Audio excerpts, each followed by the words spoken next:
Assalamu alaikum. Today I am going how to show group data in Excel sheet. First of all, we select we select 345 data. Example revenue, gross revenue and discount. Now we select data button and then outline and then group data and then group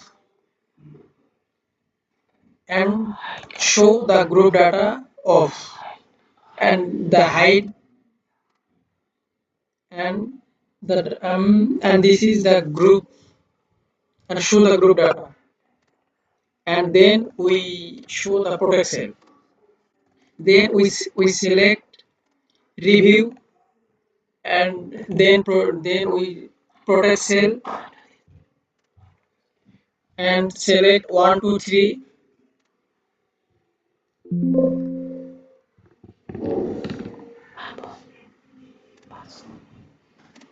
and then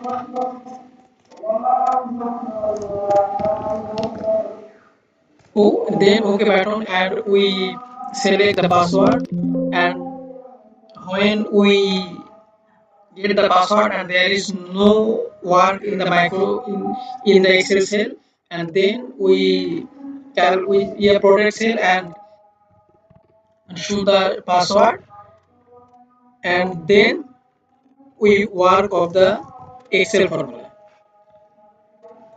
Thank you.